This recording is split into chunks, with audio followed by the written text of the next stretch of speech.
வணக்கம் நண்பர்களே. இந்த வீடியோவில் நாம் டேட்டா ப்ரொடெக்ஷன் பில் 2023 பற்றி டிஸ்கஸ் பண்ண போகிறோம். ரீசெண்டாக Indian government data protection bill அப்படின்ற மசோதாவை கொண்டு வந்திருக்காங்க. இந்த மசோதா மிகப்பெரிய சர்ச்சைக்கு உள்ளாகியிருக்கு. சரி, இந்த டேட்டா ப்ரொடெக்ஷன் பில் என்ன, இது என்ன சொல்லுது, இதில் இருக்கக்கூடிய சர்ச்சை என்ன அப்படிங்கிறத நாம் இப்போ பேசுவோம். சரி, டேட்டா ப்ரொடெக்ஷன் அப்படின்ற கான்செப்ட் என்ன, இதை நம்ம முதல்ல லேர்ன் பண்ணணும். டேட்டா ப்ரொடெக்ஷன் அப்படின்ற கான்செப்ட் இன்னொரு கான்செப்டோட சம்மந்தப்பட்டது. அது என்னன்னு பார்த்தீங்கன்னா ரைட் டு பிரைவசி, ஒரு தனி மனிதனுக்கான அந்த சுதந்திரம். சிட்டிசன்ஸ்க்கு பார்த்தீங்கன்னா நிறைய ரைட்ஸ் கேரண்டி பண்ணப்பட்டிருக்கு நம்முடைய இந்தியன் கான்ஸ்டியூஷனில். ஃபண்டமெண்டல் ரைட்ஸ், அடிப்படை உரிமைகள் அப்படின்னு சொல்லுவாங்க. அதில் ஒரு முக்கியமான உரிமை ஆர்டிகல் 21 சொல்லப்பட்டிருக்கு, right to life and personal liberty. ஒரு தனி மனிதன் அவனுக்கான ஒரு பிரைவேட் ஸ்பேஸ் அவனுக்கு தேவை. இந்த பிரைவேட் ஸ்பேஸ்க்குள்ள மற்ற நபர்கள் தேவையில்லாமல், அவனுடைய அனுமதி இல்லாமல் உள்ளே வரக்கூடாது. அதே போல் ஸ்டேட்டுமே உள்ளே வரக்கூடாது. இங்கே ஸ்டேட் அப்படின்னு சொல்கிறது அரசு. அப்போ இந்த ரைட் டு பிரைவசி அப்படின்றது ஒரு முக்கியமான ஒரு அம்சம். ரைட் டு பிரைவசியை 2017 சுப்ரீம் கோர்ட்டே அப்ஹோல்டு பண்ணியிருக்காங்க. Right to privacy is a part of fundamental right அப்படிங்கிறத 2017 புட்டசாமி கேஸ் ஜட்ஜ்மெண்ட்ல சுப்ரீம் கோர்ட் அப்ஹோல்டு பண்ணியிருக்கு. இந்த 2017 புட்டசாமி கேஸ்க்கு அப்புறம் இந்தியாவில் நிறைய பேர் ஒரு டேட்டா ப்ரொடெக்ஷன் ஆக்ட் எடுத்துட்டு வரணும் அப்படின்னு சொல்லிட்டே இருந்தாங்க. Human rights activist, civil society activist, அது இல்லாமல் பிரைவேட் செக்டர். இதில் நிறைய பேர் பல நாடுகளில் இருக்கிற மாதிரி இந்தியாவில் ஒரு டேட்டா ப்ரொடெக்ஷன் ஆக்ட் தேவை அப்படின்றத முன்னெடுத்து வச்சாங்க. சரி, இப்போ அந்த டேட்டா ப்ரொடெக்ஷனுக்கு நான் வரேன். ரைட் டு பிரைவசி ஏற்கனவே பார்த்துட்டோம். ரைட் டு பிரைவசியை என்ஷூர் பண்ணுறதுக்காக தான் இந்த டேட்டா ப்ரொடெக்ஷன் ஆக்ட் இருக்கு. ஆக்ட் அப்படிங்கிறது சட்டம். ஒரு நாட்டில் இருக்கக்கூடிய பாராளுமன்றம் எடுத்துகிட்டு வரக்கூடிய அந்த சட்டங்களை ஜெனரலாக ஆக்ட் அப்படின்னு சொல்லுவாங்க. பல நாடுகளில் ஏற்கனவே டேட்டா ப்ரொடெக்ஷன் ஆக்ட்ஸ் இருக்கு. இந்த டேட்டா ப்ரொடெக்ஷன் ஆக்ட் மூலமாக நம்ம ரைட் டு பிரைவசியை என்ஷூர் பண்ணலாம். இதை எப்படி என்ஷூர் பண்ணுவாங்க அப்படின்னா, தனிநபர்கள் அவங்களுடைய டேட்டாவை ஷேர் பண்ணுவாங்க. உதாரணத்துக்கு சோஷியல் மீடியாவில் ஷேர் பண்ணுவாங்க, கவர்மெண்ட் ஏஜென்சிஸோட ஷேர் பண்ணுவாங்க, பிரைவேட் செக்டரோடையும் ஷேர் பண்ணுவாங்க. இந்த டேட்டாவை ப்ராசஸ் பண்ண வேண்டிய ஒரு கட்டாயம் இருக்கும். உதாரணத்துக்கு கவர்மெண்ட் ஏஜென்சிஸ் நம்முடைய டேட்டா வாங்குவாங்க, அதை அவங்க ப்ராசஸ் பண்ணுவாங்க. உதாரணத்துக்கு ஆதார் டேட்டாவை நீங்கள் எடுத்துக்கலாம் எக்ஸாம்பிள். அப்போ ப்ராசஸிங் அப்படின்றது தேவையாக தான் இருக்கும். இன்னொரு பக்கம் அந்த ப்ராசஸிங் செய்யும் பொழுது ரைட் டு பிரைவசி இதையும் நாம என்ஷூர் பண்ணணும். அப்போ ஒரு ஃபைன் பேலன்ஸை என்ஷூர் பண்ணணும். அப்போ இதற்கான லீகல் கைட்லைன்ஸை கொடுக்கறது தான் இந்த டேட்டா ப்ரொடெக்ஷன் ஆக்ட். 2018 யூரோப்பில் ஒரு டேட்டா ப்ரொடெக்ஷன் ஆக்ட் கொண்டு வந்தாங்க. இது ரொம்பவே மெச்சூர்டான அட்வான்ஸ்டான ஒரு டேட்டா ப்ரொடெக்ஷன் ஆக்ட். இந்த டேட்டா ப்ரொடெக்ஷன் ஆக்டில் பார்த்தீங்கன்னா இண்டிவிஜுவல் சிட்டிசன்ஸ்க்கு மேக்ஸிமம் சேஃப்கார்ட்ஸ் அண்ட் ப்ரொடெக்ஷன் கொடுக்கப்பட்டிருக்கு. 2018 யூரோப்பில் கொண்டு வந்த ஆக்டுக்கு அப்புறம் இந்த ஆக்டில் இருக்கிற அம்சங்களை மாதிரியே இந்தியாவிலையும் அம்சங்களை வச்சு ஒரு ஆக்டை கொண்டு வரணும் அப்படின்னு நிறைய பேர் டிமாண்ட் பண்ணாங்க. இப்போ ரீசெண்டாக கவர்மெண்ட் 2023 இந்த டேட்டா ப்ரொடெக்ஷன் பில்லை அறிமுகப்படுத்தியிருக்காங்க. சரி, இந்த டேட்டா ப்ரொடெக்ஷன் பில் 2023 இதனுடைய முக்கிய அம்சங்களை நான் இப்போ பிரீஃபாக சொல்கிறேன். இந்த ஆக்டினுடைய அப்ஜெக்டிவ் என்னன்னு பார்த்தீங்கன்னா, data processing allowed for the correct reasons by governmental sector and private sector. ஆனால் இந்த data processing must be legal. It should not affect the privacy of the citizens. Individual private data should not be misused. இதை தெளிவாக இந்த data protection bill சொல்லுது. Data protection board அப்படின்ற அமைப்பையும் இந்த மசோதா கொண்டு வருது. இந்த மசோதாவுக்கு சில்ட்ரனுடைய பிரைவசிக்கு முக்கியத்துவம் கொடுக்கப்பட்டிருக்கு. பிரைவேட் கம்பெனிஸ் இந்த ரூல்ஸை ஃபாலோ பண்ணலாம், அவங்க மேலே பெனல்டிஸை லெவி பண்ணலாம்.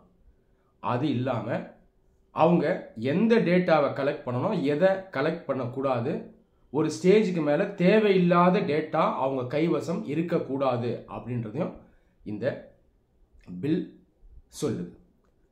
அது இல்லாமல் இந்த பில்ல எப்படி டேட்டா கலெக்ட் பண்ணணும் அப்படிங்கிறதும் ஸ்பெசிஃபிக்காக சொல்லப்பட்டிருக்கு. இதில் 6 அம்சங்கள் இருக்குது. முதல்ல டேட்டா கலெக்ட் பண்ணுறது சட்ட ரீதியாக தான் இருக்கணும். கலெக்ட் பண்ணுற டேட்டாவை சேஃபாக ஸ்டோர் பண்ணி வைக்கணும். மூன்றாவது தேவையான டேட்டா, அதாவது ரெலவெண்ட் டேட்டாவை மட்டும்தான் ஸ்டோர் பண்ணணும். நான்காவது டேட்டா அக்யூரேட்டாக இருக்கணும். அஞ்சாவது டேட்டாவை கரெக்டாக ப்ரொடெக்ட் பண்ணணும்.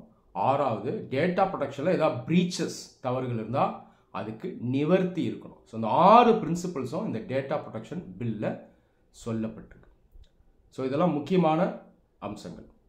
சரி, இப்போ எதெல்லாம் சர்ச்சைக்குரிய அம்சங்கள் அப்படின்னு பார்த்தீங்கன்னா, முதல் விஷயம், கவர்மெண்ட்டுக்கு நிறைய எக்ஸப்ஷன் கொடுக்கப்பட்டிருக்கு. தேவைப்பட்டால் கவர்மெண்ட் சில டேட்டாவை அவங்களுடைய தேவைக்கு ஏற்ப யூஸ் பண்ணலாம் அப்படின்னு சொல்லப்பட்டிருக்கு.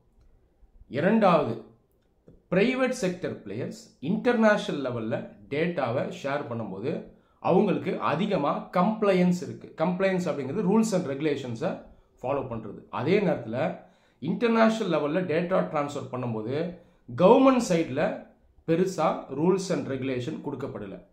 அப்போது இங்கே எப்படி பார்க்கணும்னா, கவர்மெண்ட்டுக்கு பவர் அதிகமாக கொடுக்கப்பட்டிருக்கு, அவங்க சைடில் அக்கௌண்டபிலிட்டி இல்லை. சொல்லப்போனால் இதுதான் மிகப்பெரிய சர்ச்சையாக இந்த மசோதாக்குள்ளே இருக்குது. ரெண்டாவது, right to information act, RTI act. RTI ஆக்டில் ஏற்கனவே ஒரு எக்ஸப்ஷன் இருக்குது. இந்த பப்ளிக் டேட்டா, மெயினாக இந்த பப்ளிக் செக்டரில் இருக்கக்கூடிய இண்டிவிஜுவல்ஸ், இவங்க சம்மந்தமான டேட்டாவை யாராவது ஒருத்தர் ஆர்டிஐ ஆக்ட் கீழே கேட்டிருந்தா ப்ராப்பராக ரீசன் இருக்குது, ஜஸ்டிஃபிகேஷன் இருக்குது, பப்ளிக் இன்ட்ரெஸ்ட் இருக்குன்னா தான் அந்த டேட்டாவை ஷேர் பண்ண முடியும். அப்படின்லாம் ஷேர் பண்ண முடியாது. இது ஏற்கனவே ஆர்டிஐ ஆக்டில் இருக்க எக்ஸம்ஷன். ஆனால் இந்த டேட்டா ப்ரொடெக்ஷன் பில் என்ன சொல்லுது அப்படின்னா, இந்த பப்ளிக் டொமைனில் இருக்கக்கூடிய பப்ளிக் அஃபிஷியல் சம்பந்தமான டேட்டா ஷேர் பண்ணப்படாது அப்படின்ற ஒரு பிளாங்கெட் ரூலை கொண்டு வந்திருக்கு. இது இரண்டாவது சர்ச்சை. மூன்றாவது சர்ச்சை, இந்த டேட்டா ப்ரொடெக்ஷன் போர்டு இந்த கவர்மெண்ட் ஏஜென்சி கையில் உண்மையான பவர்ஸ் கிடையாது, அவங்க பவர்ஸை டைல்யூட் பண்ணி வச்சுருக்காங்க அப்படின்னும் ஒரு கிரிட்டிசிசம் இருக்குது. ஸோ பாசிட்டிவ்ஸையும் சொல்லிட்டேன், நெகட்டிவ்ஸையும் சொல்லிட்டேன். இனி தேதியில் பல நாடுகளில் ஏற்கனவே டேட்டா ப்ரொடெக்ஷன் லாஸ் இருக்குது. சைனாவில் கூட டேட்டா ப்ரொடெக்ஷன் லா இருக்குது. சைனா ஒரு authoritarian country, not a democracy. ஆனால் அந்த நாட்டிலேயே பார்த்தீங்கன்னா ஸ்பெசிஃபிக்காக டேட்டா ப்ரொடெக்ஷனுக்குன்னு ரூல்ஸ் அண்ட் ரெகுலேஷன்ஸ் இருக்குது. இப்படி இருக்கக்கூடிய நிலையில் இந்தியாவில் எடுத்துகிட்டு வரப்பட்டிருக்கூடிய இந்த data protection bill checks and பேலன்சஸில் கொஞ்சம் மிஸ் ஆகுது, அக்கௌண்டபிலிட்டியில் கொஞ்சம் மிஸ் ஆகுது. கவர்மெண்ட் கையில் பவர்ஸ் இருக்கிறதுனால இது மிஸ்யூஸ் பண்ணக்கூடிய வாய்ப்பு அதிகமாக இருக்குது. ஒரு விதமான சர்வைலன்ஸ் ஸ்டேட் உருவாகக்கூடிய வாய்ப்பும் இருக்குது அப்படின்னு நிறைய எக்ஸ்பர்ட்ஸ் சொல்கிறாங்க. சர்வைலன்ஸ் ஸ்டேட் அப்படின்றது நாடு, அதாவது ஸ்டேட், அந்த நாட்டு மக்கள் மேலே ஒரு கண்காணிப்பு வச்சுக்கிட்டே இருப்பாங்க. இதுதான் சர்வைலன்ஸ் ஸ்டேட் அப்படின்னு சொல்லுவாங்க. நார்த் கொரியா போன்ற நாடுகள்லாம் இந்த மாதிரி ஒரு நிலையை உங்களால் பார்க்க முடியும். இப்போ இதில் நம்ம கவனிக்க வேண்டிய விஷயம் என்னென்னா, ஒரு பக்கம் நேஷ்னல் செக்யூரிட்டி, இன்னொரு பக்கம் ரைட் டு பிரைவசி. இப்போ இந்தியாவில் ஏதாவது ஒரு பேரிடர் நடக்குது, ஒரு டிசாஸ்டர் நடக்குதுன்னு வைங்க, அல்லது ஏதோ ஒரு பயங்கரவாத சம்பவம் நடக்குது. இந்த மாதிரி சூழ்நிலையில் நம்ம இண்டிவிஜுவல் ரைட், இண்டிவிஜுவல் பிரைவசியை தாண்டி நேஷ்னல் இன்ட்ரெஸ்ட்டுக்கு தான் முக்கியத்துவம் கொடுக்கணும். கரெக்டாக அந்த நேரத்தில் நாம் ரைட் டு பிரைவசிக்கு முக்கியத்துவம் கொடுத்தோம்னா நேஷ்னல் இன்ட்ரெஸ்ட் அஃபெக்ட் ஆகிடும். அப்போ இதையும் நம்ம கவனத்தில் வைக்கணும். அதே நேரத்தில் பிரைவசி அப்படிங்கிறதும் முக்கியம். ஏன்னா இந்தியர்கள் எல்லாம் ஒன்று சேர்ந்து தான் நாம் இந்த கான்ஸ்டியூஷனை ஏற்றுக்கொண்டிருக்கோம். இந்தியன்ஸ் டைரெக்டாக கான்ஸ்டியூஷனை டிராஃப்ட் பண்ணலாம். ஆனால் கான்ஸ்டியூஷனே என்ன சொல்லுதுன்னா, இந்தியர்களாகிய நாம் இந்த கான்ஸ்டியூஷனை உருவாக்கி இருக்கோம் அப்படின்னு சொல்லுது. அப்போது மக்கள் தான் அரசுக்கிட்ட பவர் கொடுத்துருக்காங்க, லெஜிட்டிமேட்டாக கொடுத்துருக்காங்க. அந்த பவரை அரசு ப்ராப்பராக லீகலாக யூஸ் பண்ணணும். அப்போ நம்ம அந்த ரெண்டு விஷயத்தையும் பேலன்ஸ் பண்ணணும்.